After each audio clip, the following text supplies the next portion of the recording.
The drama is about to hit new heights in Genoa City as we dive into the spoilers for the week of December 30th to January 3.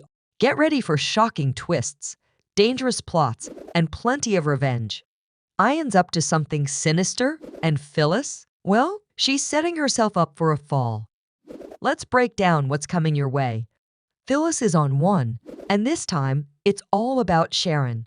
She's convinced that Sharon's recovered memories are part of some legal scam, and she's not afraid to voice it. Phyllis rants to Summer, telling her that Michael's behind it all, and she's not about to let Sharon get away with it.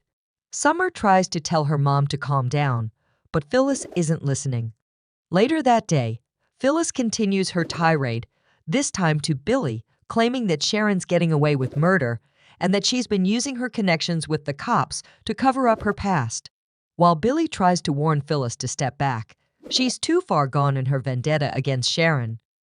And here's the kicker: Ian is listening to it all from the shadows.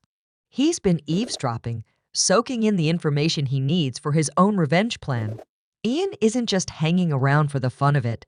He's working behind the scenes to make sure Sharon doesn't remember too much, and he plans to use Phyllis as his perfect scapegoat. Ian is working with Jordan to silence Sharon once and for all, but Phyllis? She's going to take the blame for whatever happens.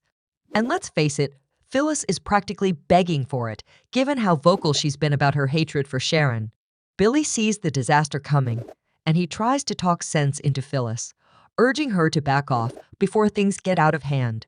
He suggests that instead of focusing on Sharon, she should help him with Chancellor and leave the revenge behind. Meanwhile, Daniel is still trying to make sense of Sharon's claims about Heather's murder. As we move into the final days of the year, things get even more intense. Billy continues to push Phyllis to join him in his plan to take over Chancellor, but Phyllis is laser-focused on Sharon. She's determined to make Sharon pay, and nothing is going to stop her. It seems Billy may turn to Lily for help, especially since they're both on the outs with Victor and have their vendettas. It's shaping up to be quite the partnership. Back at Society, Ian is deep in his plan. He's determined to shut Sharon up before she remembers everything, and he's pushing Jordan to get her hands dirty. Phyllis, unknowingly, is playing right into his hands by continuing to rant about Sharon. Ian knows that if anyone's going to take the fall for this, it's Phyllis. And the more she talks, the deeper she digs herself into the trap. And, of course, what's the young and the restless without some drama at a big party? The GCAC is hosting a New Year's Eve celebration, and Phyllis is sure to cause a scene. In a surprising twist, we're going to get a throwback episode on New Year's Day.